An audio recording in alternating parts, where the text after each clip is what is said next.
কই রে, ঘুমিয়ে গেলি নাকি? বাপ রে বাপ, একটু শান্তি করে ঘুমোইতে দিছি না? তাহলে একবার কইতে দে, তবে তো ঘুমাবি তো। এখন বুঝতে পারছি তোমাকে আমি। তুমি আমার মনকে ভালোবাসো না, তুমি আমার জয়বনকে ভালোবাসো। জয়বনকে ভালোবাসে? কেন, আমার বড় ভাইয়ের কি জয়বন ছিল না? ওর কি চিনির কায়না পাকান ছিল না? ও আর কি গুতু মারা জায়গা ছিল না? ও আর কি মোটা জায়গা ছিল না?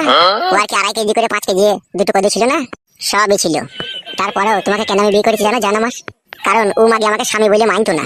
আর একবার যদি বলতাম এদিকে ঘুরে এসো, কত রকম তোমার মতো ল্যাকড়ামো ঝগড়ামো করতে দিয়ে তারপর মাছ ধরে দিয়ে লাস্টে বেলায় সে পরের মতো একবার করতে হতো তোমাকে। সেই জন্যই আমি মনে মনে ভেবেছিলাম যে এই ঢেমনকে আমি জীবনে সুখ পাবো না। তাই কি আমি তোমাকে ভালোবেসে বিয়ে করেছি। জৈবনের জন্য লয়, তুমি ভুল বুঝছো জান। হ্যাঁ, তবে একটা কথা বলতে পারো, আমরা বেটা ছেলে পুরুষ মানুষ প্রতিদিন একটু ভাত খাওয়ার পরে বিড়িমিড়ি খাওয়ার পরে আমাদের একটু লাগাইতে ইচ্ছে হয়। আর সেই সময় যদি বউ বাধা দেয় তাইলে একটু মুডটা খারাপ হয়ে যায় না শোনা বউ আমার? সেই জন্য বলছি জান, আমিও তোমাকে মনে প্রাণে ভালোবাসি। একবার কইতে চাইলাম বলে তুমি আমাকে একবারই খারাপ ছেলে ভেবো না। আমি সুন্দর